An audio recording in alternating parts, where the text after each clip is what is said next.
नमस्कार मित्रों, मैं हूं रवि, आपका होस्ट और दोस्त। और आज हम शुरुआत करने जा रहे हैं हमारी कथा नंबर 1, जो होगी स्टॉक मार्केट के बारे में। तो आइए शुरुआत करते हैं। पहला टॉपिक है ईरान और इजराइल की वॉर की वजह से स्टॉक मार्केट में क्या असर हो सकता है। तो अभी आपने न्यूज़ में सुना होगा कि ईरान ने इजराइल पर रिटर्न अटैक शुरू कर दिया है, और इजराइल बोल रहा है कि उसके आयरन डोम की वजह से वो पूरा का पूरा हमला 90 to 99% रोक सकते हैं। लेकिन ओके, वॉर होता है, पर इस वॉर की वजह से स्टॉक मार्केट पे क्या असर हो सकती है। देखो, फ्यूचर किसी ने नहीं देखा, कोई भी फ्यूचर प्रिडिक्ट नहीं कर सकता। हमको 1 वीक 2 वीक तक देखना पड़ेगा कि इजराइल इसका क्या करता है, रिटर्न में क्या जवाब देता है। तो 1-2 वीक तक बाजार थोड़ा गिरेगा, फिर थोड़ा संभलेगा, और सबकी नज़र रहेगी कि यूएस मार्केट में क्या हो रहा है। अगर यूएस मार्केट ज़बरदस्त गिरता है तो उसकी असर इंडिया पे होगी। लेकिन मोदी जी हमारे प्राइम मिनिस्टर है, इसकी वजह से वो बहुत ही अच्छे स्टेप लेंगे जिसकी हमारे स्टॉक मार्केट पे, हमारे इकोनॉमिक स्ट्रक्चर पे ज़्यादा असर ना पड़े। तो अगर मैं आपको बताऊँ मेरी क्या राय है स्टॉक मार्केट के बारे में, तो मैं सोचता हूँ कि अभी मार्केट थोड़ा गिरना चाहिए, और मार्केट यूएस मार्केट पर नज़र रखेगा, ऑयल प्राइजेस पर नज़र रखेगा। और अगर ईरान ने हमला किया है तो क्या इजराइल भी रिटर्न अटैक करता है, उसके ऊपर सबकी नज़र रहेगी। तो ज़्यादा सोचने की ज़रूरत नहीं है, आपको न्यूज़ को देखना चाहिए, और मैं आपको बताता रहूँगा कि मार्केट कैसा चल रहा है। तो आपने देखा ही होगा कि थर्सडे को यूएस मार्केट गिरा होगा, फ्राइडे को यूएस मार्केट गिरा होगा। ऑब्वियस सी बात है यार कि ऐसा अटैक होता है तो मार्केट गिरता है, लेकिन इसकी वजह से ऐसा नहीं है कि आपको सब कुछ बेच बाच के चले जाना चाहिए। आपको बेचना तब चाहिए कि जब ऐसे 100% न्यूज़ कंफर्म हो जाए कि ऐसे वर्ल्ड वार होने वाला है, या फिर रेट हाइक बहुत ही ज़्यादा होने वाले हैं, या फिर जैसे कि पेंडेमिक 2020 में जब कोविड फैला था, तब पूरा का पूरा पूरी दुनिया में लॉकडाउन हो गया था। तो उसका सिंपल सा असर होगा कि पूरा का पूरा अगर इकोनॉमी रुक जाता है तो स्टॉक मार्केट पर बहुत ज़्यादा असर होगा, और स्टॉक मार्केट 30 to 40% गिरा होगा कोविड के टाइम पे। लेकिन अभी वेट एंड वॉच करने वाली सिचुएशन है। प्रे करते हैं कि ज़्यादा हमला ना हो और बस यहीं पे सब कुछ ख़त्म हो जाए। और अब हम नेक्स्ट बात करें कि हमारे जीडीपी के नंबर आते हैं। तो आपने सुना होगा कि इतना जीडीपी बढ़ गया, 8.5 और 8% जीडीपी बढ़ेगा।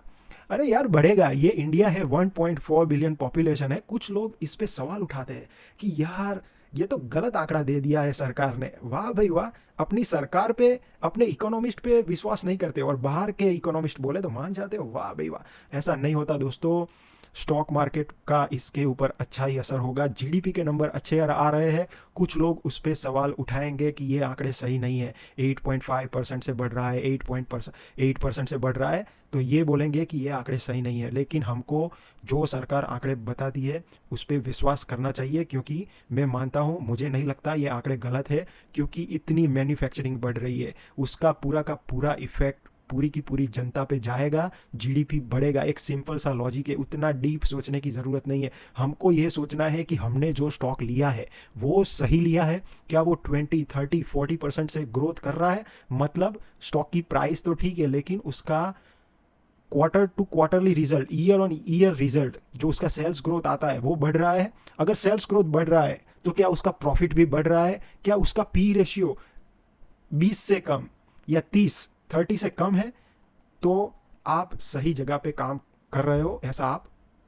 सोच सकते हो। सही जगह पे इन्वेस्ट कर रहे हो, ऐसा आप सोच सकते हो। कुछ लोग बोल रहे हैं कि एसएमएसई, जो स्मॉल एंड मीडियम एंटरप्राइजेस, ठीक है, वो एसएमएसई ज़्यादा बढ़ नहीं रही है।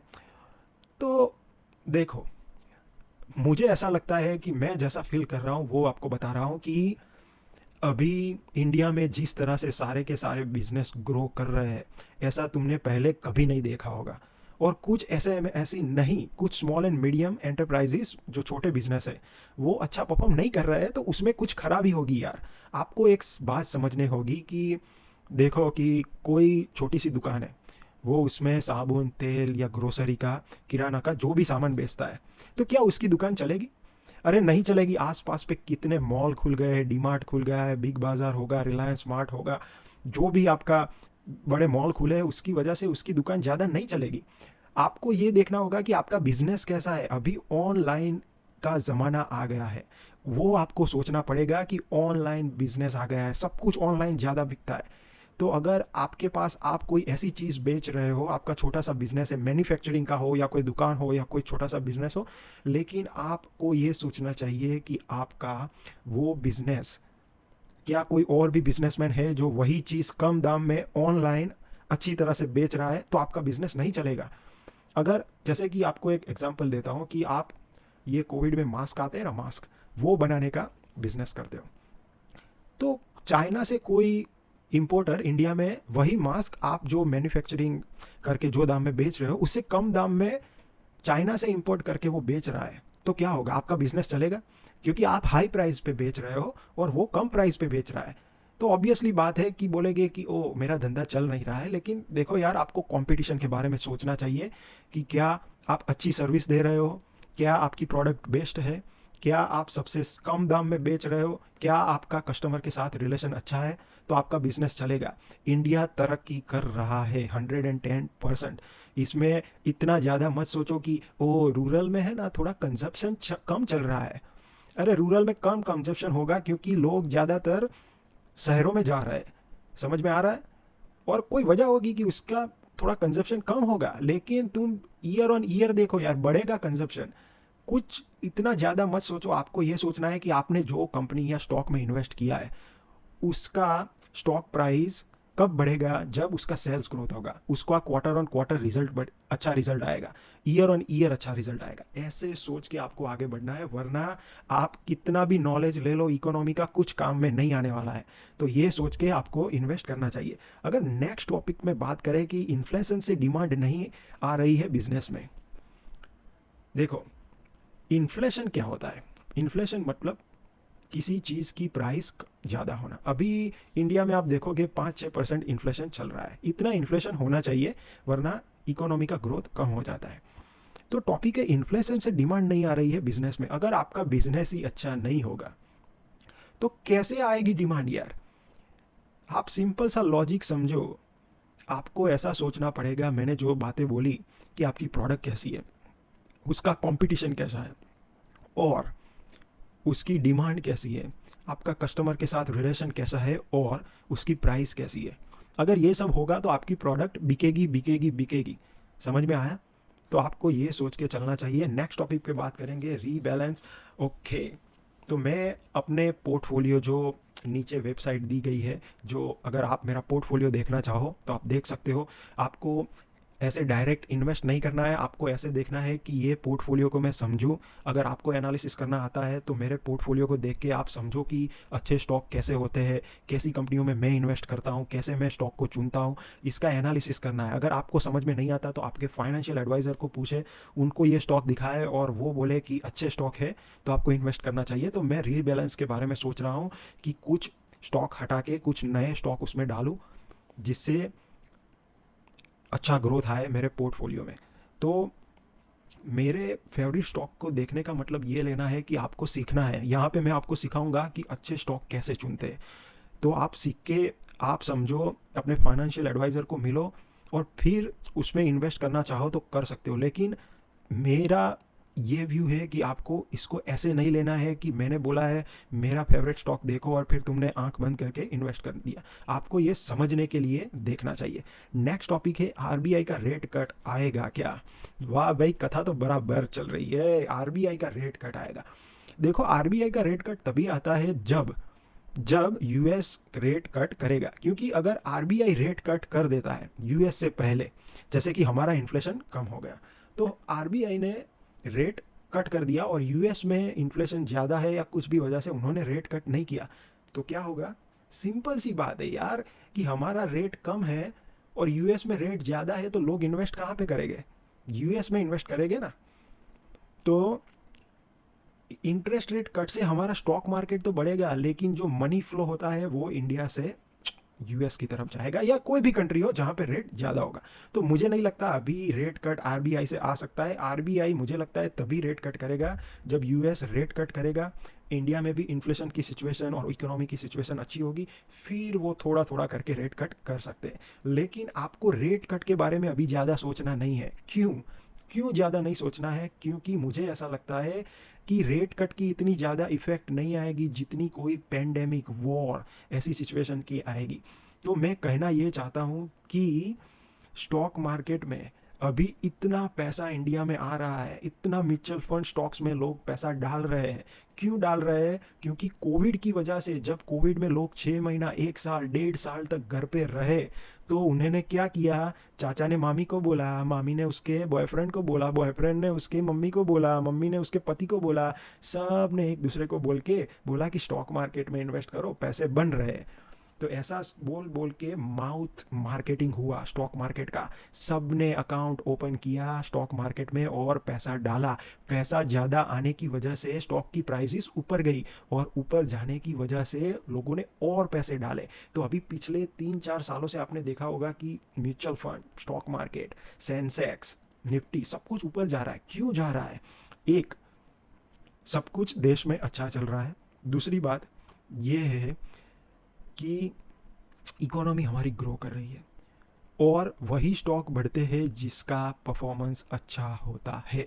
तो आरबीआई के रेट कट के बारे में ज़्यादा मत सोचो। मुझे ऐसा लगता है कि आरबीआई का रेट कट आएगा तो स्टॉक मार्केट भागेगा, लेकिन अभी दौड़ तो रहा ही है, और जितना स्टॉक मार्केट धीरे धीरे आगे बढ़ता है उतना अच्छा होता है। अगर ज़्यादा ज़्यादा ज़ोर से दौड़ेगा, फिर कोई ऐसी बड़ी सिचुएशन आ गई जैसे कि इजराइल ईरान वॉर की अभी सिचुएशन आई है, तो ज़्यादा गिरेगा। इससे अच्छा है धीरे धीरे सेंसेक्स और निफ्टी आगे बढ़े, ऊपर बढ़े, और हमारे स्टॉक ज़्यादा बढ़े, तो वही अच्छा है। क्योंकि यार लोग क्या सोचते हैं, जैसे कि सेंसेक्स बहुत भाग गया और जो बाकी सब जो स्टॉक्स होते हैं वो धीरे धीरे चल रहे हैं। जैसे कि सेंसेक्स 1 साल में 20% बढ़ गया, और बाकी के जो स्टॉक है वो 10-15% से बढ़ रहे हैं। तो क्या होगा? कोई बड़ी पेंडेमिक, वॉर जैसी कोई सिचुएशन आ गई तो स्टॉक मार्केट गिरेगा 30%, और स्टॉक मार्केट मतलब सेंसेक्स गिरेगा 30%। अगर सेंसेक्स 30% गिरता है तो स्टॉक 40% गिरेंगे। क्यों? लोग वही देखते हैं कि सेंसेक्स कितना बढ़ा, और वो देख के ठोकेंगे कि बेचो, सब स्टॉक बेचो। सो इसी वजह से आरबीआई के रेट कट के बारे में अभी मत सोचो, जब आना हो वो आएगा। लोग बोल रहे हैं जून में आएगा, दिसंबर में आएगा, जब भी आना है वो आएगा यार। इतना आपको वो सोचना है कि आपने जो स्टॉक लिए है वो सही है या नहीं है। आप मेरा फेवरेट स्टॉक देखो, अच्छा लगे, आपको एनालिसिस करना आता है तो आप इन्वेस्ट कर सकते हो। अगर आपको एनालिसिस नहीं करना आता तो आप फाइनेंशियल एडवाइजर से मिल के उसको पूछो, अच्छे लगे तो वो बोलेगा आपको इन्वेस्ट करना चाहिए। अब यहाँ 15 मिनट की कथा खत्म होती है। अब हम स्टार्ट करने जा रहे हैं आपके क्वेश्चन एंड आंसर। चलो, तो इसको बोलते हैं कथा का चिंतन करना। कथा चिंतन स्टार्ट हो गया है। चलो, तो पहला क्वेश्चन है, सर चाइना ने टिकटॉक को बैन कर दिया। वाह भाई वाह। नहीं, क्वेश्चन गलत है। टिकटॉक बैंड इन चाइना नहीं, टिकटॉक बैंड इन यूएसए। चलो भाई, कोई बात नहीं। देखो यार, यूएसए को अपनी सिक्योरिटी का जो भी अच्छा लगे वो करेगा, ठीक है। हम उस पर कॉमेंट करें कि सही है गलत है। चाइना की अभी इंप्रेशन सारे देशों में अच्छी नहीं है, तो यार ऑब्वियसली बात है कि वो लोग कुछ स्टेप लेंगे। जैसे कि इंडिया वालों ने टिकटॉक बैन किया था, क्योंकि इंडियन गवर्नमेंट को लगा कि ये सिक्योरिटी के लिए सही नहीं है, तो उन्होंने वो स्टेप लिया। और यूएसए को लगा कि ये अच्छा नहीं है, तो वो लोग बैन करेंगे। इतना ज़्यादा मत सोचो कि क्या चल रहा है ये है वो। आपने जो स्टॉक लिए है वो सही है या नहीं, उसके बारे में देखो। उसकी कोई भी न्यूज़ आए उसके बारे में पढ़ो, एनालिसिस करना सीखो, वही आपके लिए अच्छा होगा। लेकिन मेरा आंसर यही है टिकटॉक के बारे में। यार देखो, मैं तो सपोर्ट नहीं करता हूँ ये चाइनीज़ प्रोडक्ट को, क्योंकि यार क्या होता है, चाइना की एक सिंपल पॉलिसी है कि वो अपना एरिया, जो अपने देश का एरिया है, वो ज़्यादा फैलाना चाहते हैं कि ये अरुणाचल प्रदेश हमारा है, ये लद्दाख का एरिया हमारा है, ये हमारा है। और दूसरे देशों को भी, ये ताइवान को, सबको परेशान करता है। तो यार मैं तो सपोर्ट नहीं करता हूँ। देखो, जियो और जीने दो, इस पॉलिसी में जो देश बिलीव करते हैं उसी को मैं सपोर्ट करता हूँ, बाकी सबको यार छोड़ो यार, उनकी बात है। नेक्स्ट क्वेश्चन है, सर ये बाइजू का क्या होगा? वाह भाई वाह। बाइजू जो एजुकेशनल ऐप है, एप्लीकेशन है, जो बच्चों को ऑनलाइन सिखाती है, पढ़ाती है। तो यार देखो, आपको एक, मैं ये सब क्वेश्चन क्यों ले रहा हूँ, क्योंकि आपको मैं समझा सकूँ कि बिजनेस को एनालिसिस कैसे करते हैं। देखो बायजू बहुत ही अच्छी कंपनी है, लेकिन उन्होंने सबसे बड़ी मिस्टेक क्या की है, आपको ये सोचना होगा कि बायजू ने क्या किया कि किसी एक एरिया में वो सफल हो गए तो पूरे इंडिया में मतलब ब्रांचें खोल दी। देखो बिजनेस ऐसे आगे नहीं बढ़ता है यार। देखो बिजनेस आप लोन लेके आप आगे बढ़ाते हो, कितने भी अच्छे ना हो, अगर आपके पास टीम अच्छी नहीं होगी तो वो सफल नहीं होगा। अगर मैं बोलूँ कि मैंने अपना एक कोई जिम खोल दिया, ठीक है, जहाँ पे एक्सरसाइज करते हैं, जिम खोल दिया, तो वो मेरे एरिया में सफल हो गया। मैंने यहाँ दूसरे आजू बाजू के एरिया में 3-4 और जिम खोल दिए, अच्छे चल पड़े। फिर मेरे दोस्तों ने बोला कि यार पूरे इंडिया में तू ऐसे जिम खोल दे तो तू करोड़पति हो जाएगा। तो मैंने यार क्या किया, 10,000 करोड़ का लोन ले लिया और दूसरे 1,000 जिम खोल दिए। अरे अरे यार बिजनेस ऐसे होता है, 1,000 जिम तो खुल जाएंगे, लेकिन 1,000 जिम को मैनेज करने वाले भी चाहिए। क्या मैं मैनेज कर सकता हूँ 1,000 जिम को? मैं दूसरे लोगों को लूँगा, लेकिन जो ये मैंने एक जिम से 3 जिम खोले थे मेरे एरिया में, उसको मैं मैनेज कर रहा था, मुझे पता है कैसे काम करता है। मैं लोगों को सिखा सकता हूँ कि ऐसे काम करता है, लेकिन वो लोग क्या इम्प्लीमेंट कर पाएंगे? इसकी वजह से ही बायजू ने क्या किया कि उनका सफल हो गया तो पूरे इंडिया में उन्होंने दूसरी ब्रांचेस खोल दी।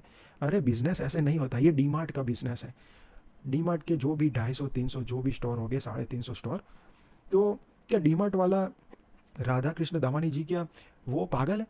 उनको नहीं आता है कि वो दूसरे, हाँ, 1,000 स्टोर कर दे एक ही साल में लोन लेके? देखो ऐसे बिजनेस काम नहीं करता है। धीरे धीरे जो बिजनेस आगे बढ़ता है ना, 15-20-30% का ग्रोथ करके, वही अच्छी स्ट्रेटजी होती है। अगर आप एक साल में 500%, 1000% ऐसे ग्रोथ करोगे तो जिस स्पीड से आगे बढ़े हो उसी उसकी डबल स्पीड से या ट्रिपल स्पीड से नीचे गिरोगे। तो बाइजू के बारे में मेरी यही राय है कि जो ये लोग आईपीओ लाए या कुछ भी लाए, मैं तो इंटरेस्टेड नहीं हूँ। मैं ऐसी कंपनियों में इन्वेस्ट नहीं करता। मुझे ऐसी कंपनियाँ ज़्यादातर अच्छी लगती है जिसका आईपीओ आया है, जो 3 साल 5 साल से स्टॉक मार्केट में लिस्टेड है और वो कंसिस्टेंटली वो आगे बढ़ रही है। तो ऐसी कंपनियाँ मुझे ज़्यादा अच्छी लगती है। तो चलो बाइजू का देखेंगे, आईपीओ आता है तो मैं तो उससे दूर रहूँगा। आपको अपने फाइनेंशियल एडवाइज़र से बात करनी होगी। सर वॉर से कौन सा सेक्टर अफेक्टेड होगा? वाह भाई वाह, ये ईरान इजराइल का वॉर के बारे में बात कर रहे हैं। देखो मेरी तो यही राय है, सबसे ज़्यादा ऑयल पे इफेक्ट आएगा। ऑयल प्राइसेस बढ़ेगी तो क्या होगा यार, ऑयल प्राइसेस बढ़ती है तो सब पे इफेक्ट आता है, ज़्यादा कम। जैसे कि पेंट सेक्टर है, केमिकल सेक्टर है, तो आपको ये देखना होगा कि कौन से सेक्टर में। सबसे सिंपल सी बात है कि ऑयल एंड गैस पे, पेंट, केमिकल, ये सब सेक्टर में, कंज्यूमर सेक्टर में, जहाँ पे ऑयल यूज़ होता है मैन्युफैक्चरिंग में और प्रोडक्शन में, तो आपको ये सोचना पड़ेगा कि ईरान इजराइल वॉर से सारे स्टॉक मार्केट पे असर आएगी, ज़्यादा या कम। लेकिन आपको ये देखना होगा कि क्या ये वॉर 1-2 वीक से ज़्यादा चलता है। अगर ये 1-2 वीक से ज़्यादा चलता है तो ऑब्वियस ही बात है कि उसकी इफ़ेक्ट ज़्यादा होगी और आपके स्टॉक पे कैसी होगी। तो आपको ये देखना पड़ेगा कि क्या उसमें ऑयल यूज़ हो रहा है। अगर ऑयल यूज़ नहीं होता है तो भी ऑयल प्राइसेस बढ़ने की वजह से ट्रांसपोर्टेशन, जो पूरी चेन है, उस पर इफेक्ट होगा। पूरी की पूरी जो सप्लाई चेन है उस पर इफेक्ट आएगा, क्योंकि ऑयल प्राइसेस सबसे इंपॉर्टेंट होता है। जैसे कि इन्फ्लेशन सबसे इंपॉर्टेंट होता है, दूसरी बात है इंटरेस्ट रेट इंपॉर्टेंट होता है, तीसरी बात है ऑयल इंपॉर्टेंट होता है। समझ में आया? वॉर अगर होता है तो वो इम्पोर्टेंट होता है। अगर कोई बड़ी कंट्री में कोई, जैसे कि 9/11 का हमला हुआ था, 26/11 हुआ था इंडिया में, ऐसे अगर बड़े इवेंट होते हैं तो मार्केट पे असर होता है। लेकिन देखते 1-2 वीक में क्या होता है ईरान इजराइल वॉर का, मैं आपको अपडेट करता रहूँगा। मेरा वीडियो अच्छा लगे तो लाइक, शेयर, सब्सक्राइब करना मत भूलिए और आप अपने क्वेश्चन कमेंट में डालें, मैं आपको उसका आंसर दूंगा। अगर आपका कोई स्टॉक के बारे में पर्टिकुलर क्वेश्चन है तो उसके बारे में पूछ सकते हो, लेकिन यहाँ पे मैं पर्सनल एडवाइस नहीं देता हूँ। यहाँ पे मैं बताता हूँ कि स्टॉक को एनालिसिस कैसे करते हैं। लेकिन अपना अगर इन्वेस्टमेंट या कोई भी फाइनेंशियल डिसीजन ले रहे हो तो अपना एनालिसिस खुद करना है और फाइनेंशियल एडवाइज़र को ज़रूर मिलना है। और नेक्स्ट बात करते हैं कि सर इंडिगो पेंट का झटपट एनालिसिस कीजिए प्लीज़। ओके चलो, स्टॉक के बारे में मैं अभी आपको बता रहा था कि किसी का क्वेश्चन आया है कि स्टॉक इंडिगो पेंट का मैं क्या सोचता हूँ। तो इंडिगो पेंट, चलो 6,000 करोड़, ये इंडिगो एयरलाइन नहीं है, इंडिगो पेंट है। मैं आपको इसलिए एनालिसिस नहीं कर रहा हूँ कि आप इन्वेस्ट करें या ना करें, मैं आपको समझाता हूँ कि कैसे एनालिसिस करते हैं। 6,000 करोड़ का मार्केट कैप है, मतलब बड़ा मार्केट बनेगा, इसका मार्केट कैप ज़्यादा बढ़ने के चांसेस है। अगर ऑलरेडी इसका मार्केट कैप होगा 1 लाख करोड़ या 10 लाख करोड़ तो उसके बढ़ने के चांसेस कम होते हैं, लेकिन ये अभी छोटी कंपनी है तो बढ़ने के चांसेस ज़्यादा हो गए। लेकिन दूसरी चीज़ देखते हैं, पी रेशियो है 44। तो मुझे ऐसी कंपनियां पसंद आती है जिसका पी रेशियो 20 या 30 से कम होता है, या फिर 35 तक ठीक है, 45 ठीक होता है, पर जब उसका ग्रोथ 20 या 30% से ज़्यादा हो। तो इसका आर ओ ये 18%, चलो सब कुछ ठीक ठाक चल रहा है। लेकिन अब आगे देखते हैं कि इसका स्टॉक प्राइस ओवरऑल कैसा परफॉर्म किया है। आईपीओ 2600 का आया था, 2600 के आसपास ओपन होने के बाद ये नीचे जा रहा है। ये नीचे क्यों जा रहा है? उसका प्रॉफिट जितना बढ़ना चाहिए था उतना नहीं बढ़ा होगा। देखो, प्रॉफिट का ग्रोथ लास्ट 3 साल में 40% है और सेल्स का ग्रोथ है 20%। तो ये क्यों बढ़ नहीं रहा है, चलो बताओ। सब मैं बोल रहा हूँ कि मुझे ऐसी कंपनियाँ पसंद आती है कि जिसका 20% से ज़्यादा, 30% से ज़्यादा ग्रोथ रेट हो। तो इसका सेल्स ग्रोथ तो बढ़ रहा है 20% से, प्रॉफिट ग्रोथ भी 40% से बढ़ रहा है, ठीक है। तो अब देखते हैं एफआईआई और डीआईआई क्या कर रहे हैं। एफआईआई बेच रहा है, उसकी ज़्यादा इफेक्ट होगी।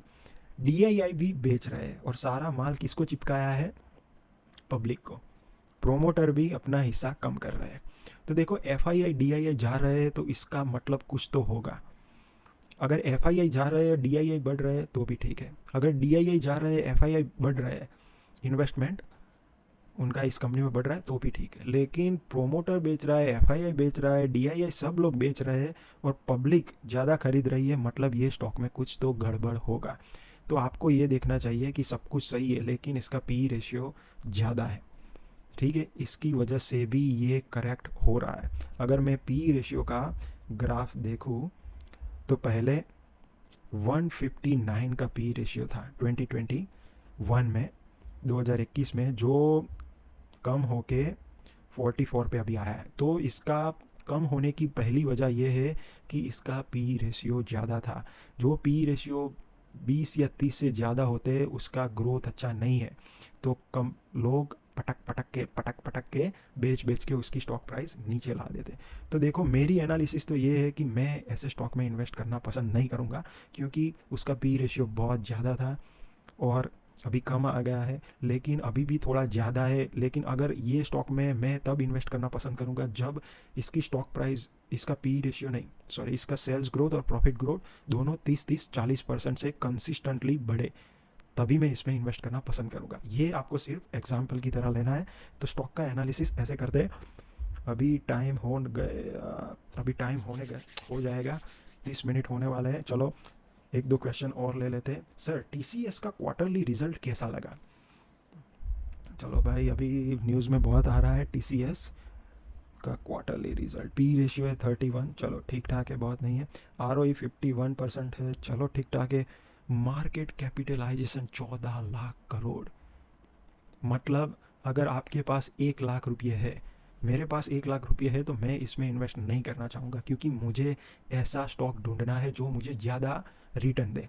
तो मुझे इतने बड़े मार्केट कैप वाली कंपनियां अच्छी नहीं लगती। लेकिन ऐसे स्टॉक में कौन लोग इन्वेस्ट करते हैं? जिनके पास 500 करोड़, 600, 1000 करोड़, 2000 करोड़ रुपये। अगर वो लोग स्टॉक मार्केट में इन्वेस्ट करते हैं तो ऐसी बड़ी मार्केट, लार्ज कैप में इन्वेस्ट करते हैं, क्योंकि जो ऐसी कंपनियां होती है लार्ज कैप और उसका मैनेजमेंट अच्छा है और उनका सेक्युलर ग्रोथ है, तो ग्रोथ थोड़ा कम आएगा, स्टॉक की प्राइस थोड़ी कम बढ़ेगी कंपैरेटिवली स्मॉल कैप, लेकिन इसका डाउनफॉल जाने का, स्टॉक गिरने का चांसेस कम होता है, क्योंकि उनका मैनेजमेंट अच्छा होता है और उनको बहुत सारी स्टॉक मार्केट साइकिल से जा चुके होते हैं। तो इनको पता होता है कि अगर कोई ऐसी सिचुएशन आती है वॉर की या ऐसी, तो कैसे पूरी की पूरी कंपनी को मैनेज करे। जैसे कि कोविड आया था तो कैसे मैनेज करे। तो अगर आपके पास कम रुपये है तो आप कर सकते हो, लेकिन इसमें ग्रोथ मुझे लगता है कम आएगा। अब कितना आएगा वो तो यार क्वार्टरली रिजल्ट या ईयर ऑन ईयर के रिजल्ट पे पता चलता है, तो मैं फ्यूचर प्रिडिक्ट नहीं कर सकता, लेकिन मुझे कम लगता है।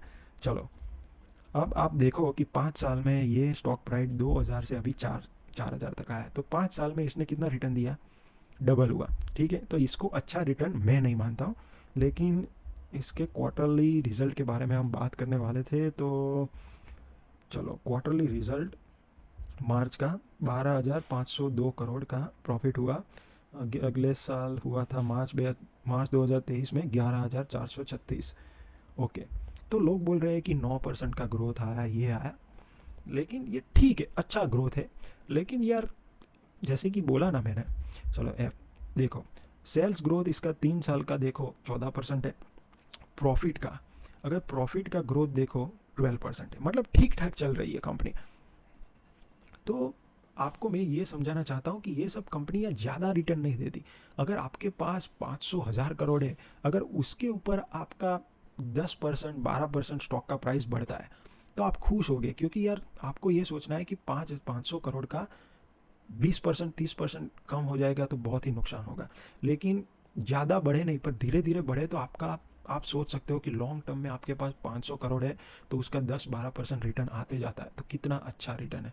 तो ऐसी कंपनियों में ज़्यादातर लोग, जिसके पास ज़्यादा वेल्थ होती है वो लोग इन्वेस्ट करते हैं। जिसके पास कम पैसे होते हैं वो ज़्यादातर लोग स्मॉल कैप मिड कैप में इन्वेस्ट करते हैं, क्योंकि उनको ज़्यादा रिटर्न चाहिए। क्योंकि जब मार्केट कैप कम होगा तो उसका ज़्यादा बढ़ने का चांसेस होगा, लेकिन लार्ज कैप बढ़ता है, लेकिन उसका ग्रोथ कम हो जाता है यार। जैसे कि बोलते हैं ना, बड़े हाथी छोटे हाथी। चलो, आज यहीं पे रखते हैं। अगर आपको मेरा वीडियो अच्छा लगा हो तो लाइक करें, शेयर करें, सब्सक्राइब करें, और आपका क्वेश्चन, आपका कोई भी कमेंट, रोल कुछ भी हो वो कमेंट में डालें। और मैं आपको मिलता हूँ अगले वीडियो में, कथा नंबर 2 में। Love you guys, take care.